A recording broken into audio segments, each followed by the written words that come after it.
There are some new simulations of the Titan Sub implosion that I want to show you that offer different root causes. I've also been receiving numerous questions this week about potential cracks in the OceanGate Titan Submersible viewport window. This is this porthole right here made out of acrylic. I also want to show you some video that you might not have seen. Seattle-based KOMO News, who did a 2018 story showing some video of when they were putting together the Titan Submersible. So this will give us some more interesting video to see. Dr. Ronald Wagner is a PhD in engineering, and he did a couple of simulation videos here on his YouTube channel, and I'll put a link to that down below for you as well. But let's take a look at it here. He offers us two different possible scenarios for implosion. Alright, so let's take a look at his 4-second video clip here, and then I'll slow it down and we'll show you what's really happening. So here, during the implosion, it comes in the middle where there's no titanium rings to support it. Now here in slow motion, I want to prove to us whether or not the 5 occupants would have seen any part of this implosion at all. So looking at how our sexy eyes see the world, and when we go to receive an image, it takes about 13 milliseconds to see an image. Everything takes time. All of that light has to enter our lens, and it has to travel through our eye and through the retina in the back, where it gets into the brain, and the brain is rather slow. If you're lazy like me, you got a slow brain, it can take a while. So that's why it takes about 13 milliseconds to process. You know, the Lord blessed us with some very incredible machines that are very complex systems. Our bodies can sense a whole lot of things. And our bodies can see and sense things going on all around us. But it does take that few milliseconds of time to process all of this information. Okay, now if we step through here frame by frame, I'm looking at this total timestamp here. And I don't know if that's in milliseconds. I'm just going to call it milliseconds. I'm assuming that's what he's doing it. So I'm going to call this, for example, 24 milliseconds. So as we step up here and start getting closer to around 30 milliseconds in here, that's where it starts to crack on the surface. There's that 31 milliseconds. So from there until, let's go to 33 milliseconds or so. There's 32. There's 33. We're right about the halfway point where the center is now 1/2 the diameter at the middle there. So anybody sitting in the middle would have been dead already in this time frame right here, about 3 milliseconds after it started. And then here we are at 34 and 35. There's 35 milliseconds. So basically just a couple of milliseconds later, it's already starting to be in hundreds of pieces, and the entire center's collapsed. And remember, they can only sit right here to where the ring is. They could probably come right up to the dome. May or may not have been somebody sitting in the dome. There was probably somebody sitting right here. Probably nobody beyond that point. So as we go there, you know, here we are at 37 milliseconds already. So it's completely gone now. It's just completely disintegrated. And the continuing pressure now is going to force both of these domes slightly towards each other. I don't know if he's going to, yeah, he does show it here. And then of course, most likely here, they're showing that the acrylic porthole window gets wiped off along with all of the bolts that were securing the retaining ring to the titanium dome. Dr. Wagner also showed us a second scenario where the root cause was the porthole window blowing in. So here he didn't show the full simulation, but he does show some of the major screenshots of it as he steps through it. And listen to his explanation. I have prepared here a CAD model of the Titan. You can see here the Titan hemispheres, the acrylic window and the CFRP cylinder. You can see in this simulation that the window fractured and then the debris of the window damaged the inside of the cylinder. Now I want you to take a look at this video here. This is from OceanGate Industries. This young lady did a modeling of the Titan Sub and the implosion. She uploaded this a couple of days ago, and this is just brilliant in its detail. Check this out. So she did a good job showing a nice colorful model, and even the lighting models on here are pretty nice. It shows the occupants inside there as well. And then she broke up and showed where all the different recovered wreckage pieces are located on the craft. That was a nice touch on here that I don't recall seeing on any of the other videos. For scale, let's add in the 5 mannequins. Now in this implosion, you would not be able to see things bending or starting to fail. Here's an example of how fast it would be in a split second with a countdown clock. So this was a nicely detailed video. Make sure you watch her whole video though, it's really cool. It's only about 3 minutes, but she shows in there, in the modeling, how the carbon fiber is joined with the titanium ring there, and she'll show you close up with the forces acting on it, how it's separating the joints. Alan xElMundo is a YouTube star that's got about 3 million subscribers or so, and he went on the Titanic expedition with OceanGate on the Titan last year in 2022, and he was able to get some of the most incredible video and close-up shots of the Titan of anybody that I've seen yet. Stockton Rush walking around the Titan, and you'll see a good close-up shot here also of the porthole. So what's the material of it? It's acrylic, plexiglass. Wow. Yeah, and it is weighs about 80 pounds. And when we go to the Titanic, it will squeeze in about 3/4 of an inch.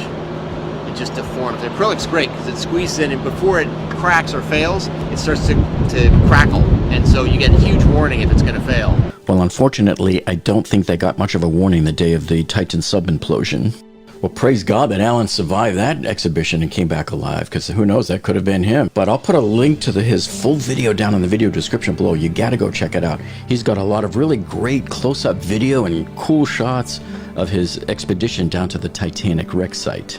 Now, if you look at the bottom of the porthole window here that I got off the OceanGate website, you can see those sort of look like cracks. I don't know if they are or not, or if it's just the way the water is reflecting. I mean, who knows? Okay, so this is the picture of the OceanGate Titan submarine viewport. So this porthole opening here where the window is, you can see what looks to be cracks at the bottom. Now, this is an original picture that I got off of the OceanGate website before they shut down. This is not a doctored photo of any type. It's not something I got off of TikTok or anything else. So this is the original unretouched photo. Here, I've taken that same picture into Photoshop and I've enhanced it. And so now I'm going to zoom in on it and we'll take a closer look at these cracks and try to see what's going on. So now as we zoom in here for a closer look, it's really hard to tell if these are scratches or not. I mean, they sort of look like scratches, but you know, sometimes reflective properties of acrylic and glass and water and all that, they do strange things. I mean, just look at those wavy mirrors at the circus. Look how they warp the image. So it's undeterminate, but here's a video that was shot in 2018 as part of a video I'm going to show you a little bit later on. I put it in slow motion here for you. It almost looks like there's cracks all around it there, right? But yet when you look at it from the inside, you don't really see anything. So sometimes light can just play all sorts of mind games with you. It's really hard to tell. You'd almost have to be right in front of it and walk around it from all different angles to be able to tell if there was any cracks on it. Next, here's a little bit more of that video from Alan xElMundo showing Stockton Rush walking around the Titan Submersible, showing us some of the stuff and items that we haven't seen before. So this is what's referred to as syntactic foam. Syntactic foam is foam that doesn't compress under pressure. So we got the aft dome here. This is another 3 1/4 inch thick titanium dome bolted to another titanium piece glued to the carbon fiber. Carbon fiber is coated with rhino liner, which is sort of what the military uses. It stops water penetration at high pressure into the carbon fiber. Typically weight the sub very heavily to get down, and we'll load 6 weights in there, and we'll drop 4 of them to get back to the surface. If that system failed, so you had a complete electrical failure and you can't activate those things, this is a hydraulic cylinder that goes into the cabin, and there's a hand pump, 10,000 PSI hand pump. So all you gotta do is open a valve, and you pump this, and it pushes a pin, and this whole system drops off. So this, and all of this, and all the lead down here can be dropped in an absolute emergency so you can get to the surface. Now this is what has me nervous, folks, because he's talking about this little hand pump inside the cylinder there, and that's another ingress in there. That's another little thing that you have to seal. So now I'm wondering, okay, could this be another possible root cause here, another way that water could sneak in? So, you know, knowing the construction that they've done on this Titan sub so far, is how well a job did they seal that connection that comes in there? And then while they were down there, did they run into a problem and decided they weren't coming up fast enough, and now let's try using that pump? And did that open up another set of problems for them as well? So we have 3 external HD cameras. Down here we have the 4K camera. And so it's 4 total cameras externally. And 1 sonar, yes. And oh yes, does this bring up another question for me, because I've been wondering since day one, hey, what about these cameras and GoPros that are all over the place? And I know people inside are probably well documenting everything. Now we know that because of the implosion, probably everything got destroyed. But did it really? Is it possible that maybe a little GoPro camera survived? Or what about the cameras on the outside? And maybe they were part of that gear that you saw them lift up out of the boat when they brought all of the Titan wreckage back to the shore in Canada. And they hoisted it up there and we saw all of that. Is there a camera in there? The other thing too is that, you know what, supposing they find somebody's phone or a camera and it's all mangled up and everything, if you can still get to the SD card, chances are maybe it survived. And then what if other cameras were recording and maybe they were recording onto chips on the board? If the chip is still in good shape, you can unsolder that circuit chip off of the printed circuit board and take it and put it on another known good board and then get it to work and retrieve the photos that way. I used to do stuff like this as an electrical engineer for Motorola many years ago, where I could go into the lab and we could spot target one integrated circuit chip on the board, apply some heat, and then use suction to pull it up off of the board, and we could repopulate a new one on there and apply the heat and reflow that chip, and next thing you know, you've got a fully functioning board. Now here's a video that you might not have seen yet. This was shot in 2018 by KOMO News Channel 4 in Seattle of the OceanGate Ttian Sub when it was under construction. So it was a lot of pain to get here. We did this extremely fast. The strength, weight, and buoyancy that we get out of it exceeds really any other material out there.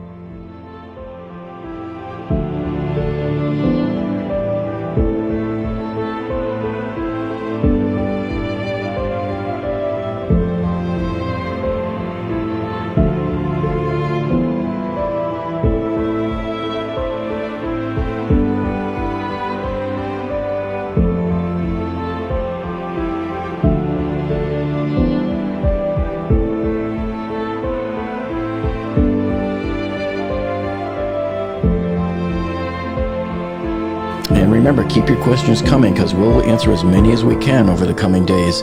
And thank you so much for joining us, folks, and we'll see all of you on the next one.